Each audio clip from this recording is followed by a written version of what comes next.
Hello बच्चों, welcome to माइंडजेट education. आज का टॉपिक है हमारे सामने उटोपियन विजन। क्लास 10th का ये काफी ज्यादा इंपॉर्टेंट टॉपिक है। क्लियर? आपने फ्रेडरिक सोरी की पेंटिंग को देखा होगा, उसके अंदर ये टर्म यूज होता है बेटा कि उटोपियन विजन क्या होता है। तो हम लोग सबसे पहले बात करते हैं कि उटोपियन विजन की जो डेफिनेशन है उसको लेकर। देखो बेटा, यहां पर दिया हुआ है कि अ विजन ऑफ सोसाइटी, मतलब उटोपियन टर्म का जो रिलेशन है वो किससे है? एक सोसाइटी से है। अब उस सोसाइटी को कैसा बताया है? दैट इज सो आइडियल, मतलब एक सोसाइटी के बारे में बात कर रहा है यहां पर फ्रेडरिक सोरियू। ये वर्ड फ्रेडरिक सोरियू की पेंटिंग से है, ये आपको याद रखना है बच्चा। ठीक है ना? तो ये एक सोसाइटी को ये फ्रेडरिक सोरियू किस तरीके से देख रहे हैं? जो बहुत ज्यादा आइडियल है। आइडियल मतलब बहुत ही ज्यादा अच्छी है ना? उसका रियल में होना पॉसिबल नहीं है, ऐसा ये बात कर रहे हैं। दैट इट इज अनलाइकली, मतलब अनलाइकली का मतलब यहां पर कोई चांस ही नहीं है कि ऐसा एक्चुअली में एग्जिस्ट करता हो। क्या बेटा, ऐसा कौन सा चीज है जो एक्चुअल में एग्जिस्ट करता हो? यहां बता रहा है जो सोसाइटी, वो सोसाइटी बहुत अच्छी है। आपको एक चीज ध्यान रखनी है, हम लोग यहां पर फ्रेडरिक सोरी की पेंटिंग में दिए गए टर्म की बात कर रहे हैं जिसका नाम है उटोपियन।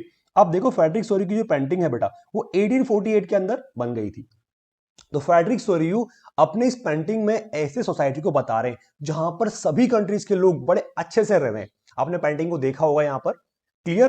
तो ये चीज ध्यान, मैं यहां पर पेंटिंग को लेके नहीं आया। ओके, तो देखो यहां पर क्या चीज दे रखी है। तो 1848 में फ्रेडरिक सोरियू ने एक इतनी अच्छी सोसाइटी के बारे में बताया जहां पर सारे कंट्रीज एक नेशन में कन्वर्ट हो चुके हैं। यहां पर नेशन में कन्वर्ट होने का मतलब यह है कि मोनार्की खत्म हो चुकी है सभी जगह से। क्लियर हुआ? तो देखो यहां पर जो इसका एक शॉर्ट डेफिनेशन जो है, उटोपियन विजन, मतलब ऐसा विजन हम जो देख रहे हैं, means that something is so idealistic, मतलब कुछ चीज इतनी अच्छी है, इतनी अनरियलिस्टिक चीज है कि रियल में ऐसा मिल जाए और पॉसिबल नहीं है।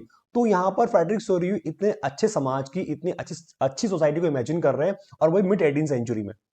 बहुत मुश्किल होता है उस टाइम पर, ठीक है ना, कि सभी जगह से मोनार्की खत्म हो जाए और सारे कंट्री जो है एक इंडिपेंडेंट नेशन में कन्वर्ट हो। ऐसा पॉसिबल नहीं था उस टाइम। तो ठीक है ना? तो इसीलिए इस जो टर्म है उटोपियन विजन, ये आपके सामने आया। मतलब एक तरह से ख्याली पुलाव बना रहे हो आप, एक समाज को इमेजिन कर रहे हो जहां पर सभी लोग बड़े अच्छे से रह रहे हैं। क्लियर? तो देखो यहां पर मैंने यूज किया है, यहां पर ये द फ्रेंच आर्टिस्ट फ्रेडरिक सोरियू, आप जानते हो इन्होंने 1848 में पेंटिंग बनाई थी आपके। अब देखो ये इस पेंटिंग में क्या विजुअलाइजिंग कर रहे हैं, मतलब इमेजिन क्या कर रहे हैं? A dream of a world, ऐसे वर्ल्ड को आपके सामने बता रहे हैं जो किससे बना हुआ है? नेशंस से। अब आप सोचोगे सर कंट्री नेशन में क्या डिफरेंस आ गया? आपको समझना है, यहां पर ये बता रहे हैं फ्रेडरिक सोरियू कि पूरा वर्ल्ड कैसे बना होगा बेटा?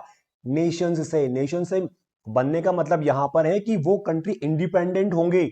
ठीक है? मोनार्की नहीं होगी, वहां का जो रूलर है वो पब्लिक के थ्रू क्या होगा? इलेक्टेड होगा। ओके, आई बात समझ में? तो ये ध्यान रखना है। तो फ्रेडरिक सोरियू ने इसी तरह का ये जो चीज आपके सामने है, ये 1848 में सोच लिया।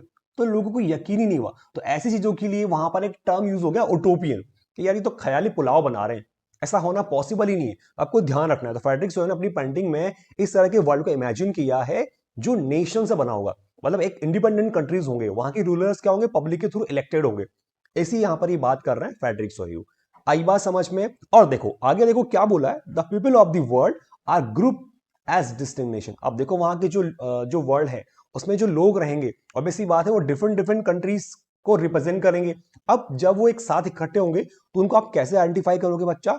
उनके फ्लैग से, उनके जो झंडे होते हैं। जब हम बात करें इंडिया का जो फ्लैग है, अगर हम बात करें फ्रांस का जो फ्लैग है, आपकी इस पेंटिंग में दिया हुआ है कि जो बहुत सारे डिफरेंट डिफरेंट कंट्रीज के लोग हैं वो अपने हाथों में अपने कंट्री के जो फ्लैग है उनको लेकर चल रहे हैं, है ना? और उनका नेशनल कॉस्ट्यूम आप जानते हो, हर कंट्री का जो कॉस्ट्यूम होता है वो अलग अलग होता है, उनका जो ड्रेसिंग सेंस है वो अलग अलग होता है सबका। तो यहां पर वो बताया। तो फ्रेडरिक सोरियू ने अपनी इस पेंटिंग में ये वाला वर्ड यूज किया है, उटोपियन।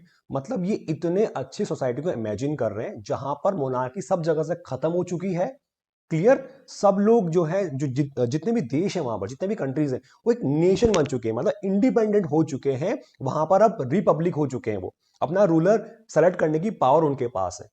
ठीक है? ये चीज बताया है आपके यहां पर उटोपियन वर्ड को लेकर। आई बात समझ में बेटा आपको? क्लियर? आई होप आपको ये वर्ड समझ में आया होगा। मिलते हैं हम लोग नेक्स्ट क्लास में एक नए टॉपिक के साथ। Okay, bye bye, Tata.